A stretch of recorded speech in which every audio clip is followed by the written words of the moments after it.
passé par Kankan. Nous avons été accueillis à Sigiri, de Kouremale jusqu'à Sigiri, 42 km. Nous sommes rentrés au stade à 23 h. Alpha Condé, le candidat du RPG, il a compris que ça pouvait mal se passer pour lui. Il a repris la campagne électorale. Il est reparti partout où l'UFDG passait, il revenait là. Il avait son hélico, nous étions sur la route. Il passait partout, il est parti en Haute-Guinée, dans toutes ces préfectures, lorsqu'il croyait que sa campagne était terminée. Ça, c'est l'UFDG qui peut bousculer le parti présidentiel avec tous ses moyens. C'est l'UFDG seulement qui peut bousculer un parti comme ça dans ce pays en Guinée. Et c'est pour cette raison que nous disons que les Guinéens, y compris les militants du RPG, ont intérêt à ce qu'un parti comme ça reste en forme.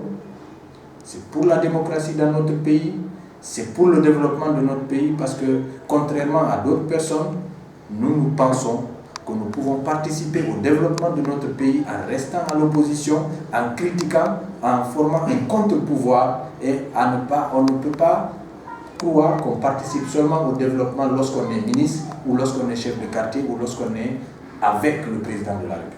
Sauf que l'UFDG commence à perdre quelque peu sa forme. En tous les cas, il y a quand même plusieurs cadres qui sont sanctionnés, qui sont menacés. On voit quelque peu la peur. Si on peut l'appeler comme ça, on sent une certaine crainte du retour de Bahouri. Qu'est-ce qui se passe? Bien, ça c'est une très bonne question que je vais répondre d'une façon détaillée.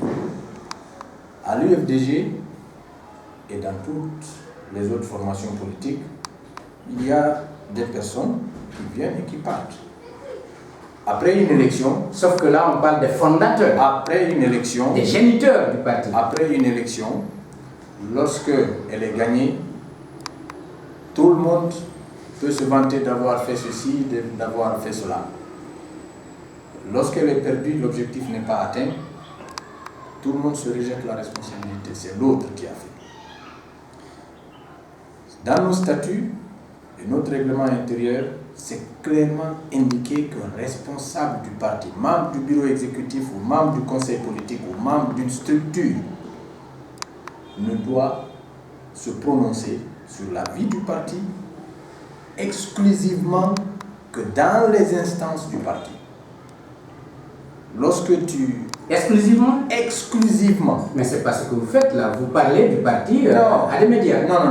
Non, attendez. Je ne vous parle pas de ce que Cellou Dalein a fait de mauvais ou de ce que Cellou Dalein devait faire. Les suggestions, des problèmes de personnes, les problèmes des structures, de la vie du parti, on les discute au sein des instances du parti. On ne va pas à l'extérieur pour proposer ou pour suggérer. Prenez Mamadou Bari, que vous connaissez. Sauf quand on vous empêche de parler justement au niveau des instances du parti. Mamadou Bari, vous lui avez retiré le micro. Exactement, avant d'arriver à ce micro. Mamadou Bari a été l'attaché de presse de Cellou Dalein depuis 2007. Vous lui avez chippé la place. Il a accompagné le président Cellou dans tous ses voyages. Avant, par exemple, moi, mon retour en Guinée. Il était partout avec le président. C'est l'un des plus proches collaborateurs du président Cellou. Il est membre du bureau exécutif et il participe à toutes les réunions du conseil politique, malgré qu'il n'en est pas membre, en tant qu'attaché de presse du président. Donc vous voyez que lui, il a mis l'opportunité. Il a ou il avait? Bien sûr, avant son exclusion. Non, avant son exclusion, il n'était plus si proche. Je sais si il était encore membre du bureau exécutif, il était encore attaché de presse officiellement. Il était responsable du parti, donc il pouvait participer au conseil politique. Mais il ne voyageait plus avec Cellou. Non, il ne voyageait plus, parce qu'il y avait d'autres qui avaient pris cette fonction-là. Vous lui avez chippé là? Non, ce n'est pas une affaire de chipper, c'est une structure.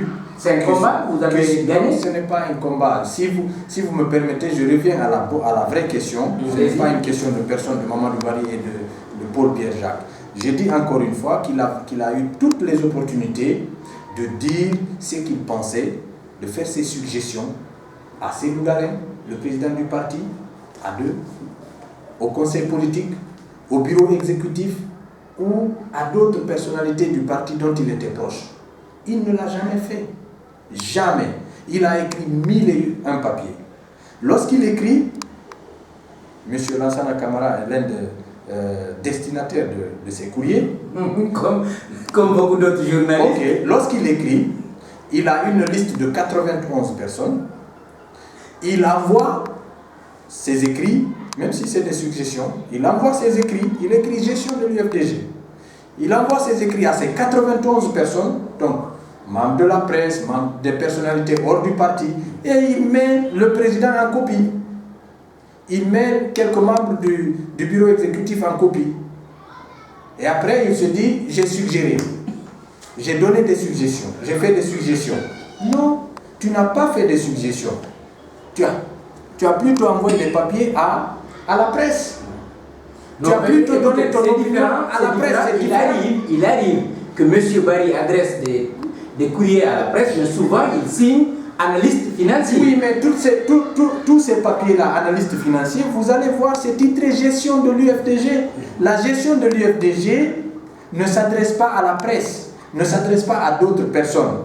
Il l'a fait, il l'a refait. Et croyez-moi, il y a eu tellement de bonne volonté qui se sont levés pour régler cette affaire entre... Parce qu'à chaque fois, le président se fâchait. Il n'aime pas les critiques, vous confirmez là? Non, il aime bien les critiques. Il se fâchait. Un jour, je vais inviter la presse à participer à une séance du conseil politique. Je l'ai proposé au niveau du conseil politique. Parce que, croyez-moi, c'est une autre histoire. Croyez-moi, Cellou Dalein est souvent mis en minorité au sein du conseil politique. Il y a beaucoup de cas comme ça où il dit c'est A, la majorité dit c'est B, il accepte que c'est B. Sérieux? Sérieux, je vous assure. Vous comprenez? Et d'ailleurs, c'est pour cette raison que beaucoup disent qu'il ne peut pas décider. Et c'est pour cette raison que lorsque, si vous voulez que je parlerai par exemple de ceux qui partent de l'opposition aujourd'hui, nous disons Dieu merci. Parce qu'à cause de certains parmi eux, le président n'arrivait pas à vite désister parce qu'il était toujours à la recherche d'un consensus. Donc d'où on peut dire qu'il était sous pression? Est-ce que c'était ça? Non, il n'était pas sous pression. Okay. Il voulait rassembler le maximum d'opinions possibles pour que son idée passe, pour que l'idée de l'opposition passe. Et parfois, la plupart d'ailleurs des cas, il fait profil bas pour laisser les autres s'exprimer, pour ne pas qu'on dise qu'il écrase. Donc, pour revenir à Barry Mamadou, le jour où il est passé à l'Assemblée nationale, c'était vraiment l'action de trop.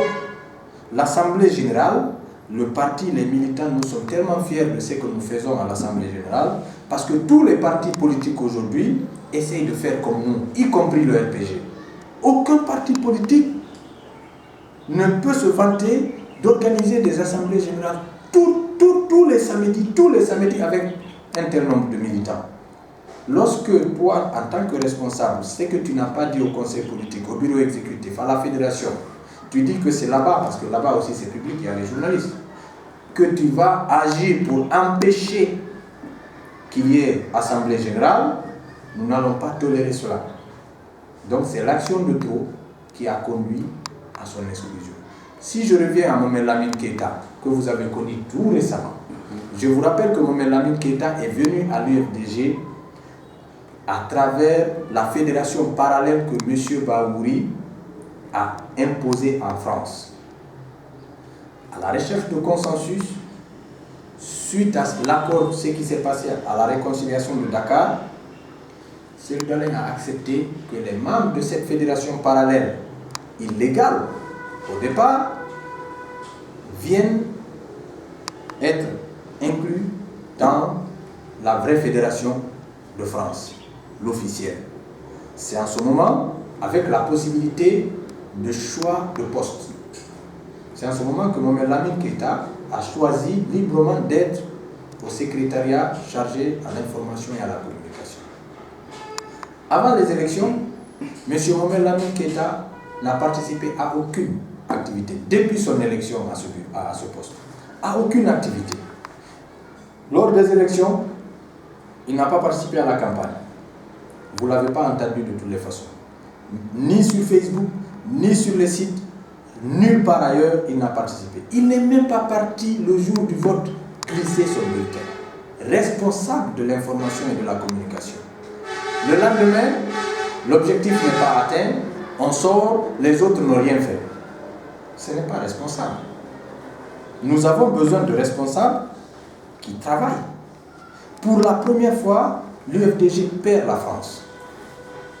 Perd la France. Nous avons plus de 8000 personnes inscrites en France. Alors qu'on a un potentiel de plus de 30 000 personnes qui pouvaient s'inscrire sur les listes. Le travail de responsable de l'UFDG en France, lors de l'enrôlement, devait d'abord s'impliquer pour que ses concitoyens soient inscrits sur les listes et s'impliquer pour que ces concitoyens-là viennent voter. Nous n'avons eu que 1600 voix dans un potentiel allant de 30 000 à plus. Monsieur Lamine Keita n'a rien fait. A-t-il des leçons à donner? Il n'a même pas participé au vote. Parce que pour lui, il ne fallait pas aller aux élections. La direction nationale a décidé d'aller aux élections. Tu es responsable d'une structure. Si tu n'es pas d'accord, tu démissionnes ou tu le dis. Mais tu démissionnes si tu n'es pas d'accord avec la direction nationale. Mais tu ne vas pas contre la majorité. Et si tu le fais, tu es sanctionné. Ça, c'est le cas de M. Lamine. Oui, mais et juste avant que vous ne continuiez, je parlerai du cas de Lamine Diallo de l'Allemagne, pour finir. Lamine Diallo de l'Allemagne, secrétaire fédéral... Victime de persécution à Conakry. Bien entendu. Qui a été condamné comme les autres. De toutes les façons, ce n'est ni moi ni vous qui l'avez condamné, c'est Alpha Condé qui l'a condamné. Mais que vous n'avez pas aidé, si vous voulez si vous voulez, on reviendra sur ce problème. Okay. Donc, si Lamine Diallo est secrétaire fédéral de l'Allemagne depuis la création de l'UFDG. L'Allemagne est un pays que je connais, le plus grand pays de l'Europe. On a un potentiel de plus de 25 000 Guinéens qui pouvaient s'inscrire sur les listes électorales. On a 1106 personnes inscrites sur les listes électorales. En 2013, lors des législatives, on n'a eu que 82 voix. En 2015, nous n'avons eu que 336 voix. Premier responsable de cette structure de l'UFDG, il n'a pas participé aux élections. Il n'est pas allé voter. Premier responsable de la fédération. Membre du bureau exécutif, se disant membre fondateur du parti. Est-ce que Lamine Diallo veut que le parti avance ou que le parti recule? Et lorsque tu sors dans une famille, et même si on est en Afrique, dans une famille, vous êtes de même père, tu sors, tu insultes votre papa, les autres enfants vont te dire dehors. Ce n'est pas normal. Et lorsque, comme Lamine Keita, il ne participe pas, la direction nationale a décidé d'aller... Votre image, papa, c'est Cellou Dalein? C'est le président? Non, c'est lui le premier responsable du parti, confirmé par le Congrès, auquel ils ont participé. Que vous n'aimez pas entendre critiquer, c'est ça? Non, ce n'est pas n'aimez pas entendre critiquer. Je vous dis qu'il peut être critiqué et il doit être critiqué. Vous comprenez? Mais si c'est un de vous, Cellou Diallo, c'est l'un des leaders qui a essuyé plus de critiques dans ce pays. L'un des leaders. Vous êtes d'accord avec moi? Dans la presse, l'opinion nationale, l'opinion internationale, partout on le critique. Mais on ne condamne personne. Parce que eux, ils n'ont pas accès au conseil politique. Eux, ils ne sont pas tenus de respecter des statuts et le règlement intérieur. Mais c'est pas exact. Cellou Dalein, vous le critiquez, vous êtes banni. C'est un journaliste. Soit vous répondez, soit vous utilisez d'autres canaux pour l'insulter. Vous avez parlé du leader politique, c'est important de le rappeler. Alpha Condé a toujours accepté qu'il soit critiqué, il n'a jamais répondu. Vous, c'est la vérité. Vous sortez souvent des communiqués pour contredire des journalistes. Vous le faites souvent. C'est pour nous défendre. Voilà. Alpha Condé. Et vous comparez Alpha qui a quand même toujours encaissé ça. Alpha Condé n'est pas un bel exemple lorsqu'on parle de la presse guinéenne. C'est pour cela que je le cite. Lorsqu'on parle de la presse guinéenne, Alpha Condé n'a pas répondu aux journalistes.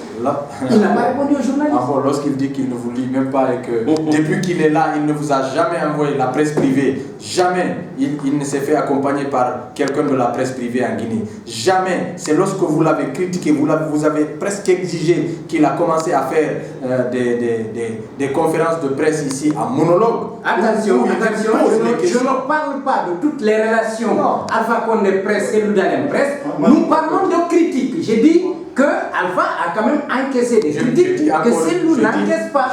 Et chaque fois, le parti sort des communiqués pour contredire les journalistes. Quelquefois à tort. Je dis encore une fois, le parti est libre de dire ce qu'on a dit sur nous n'est pas vrai. Voici la bonne version.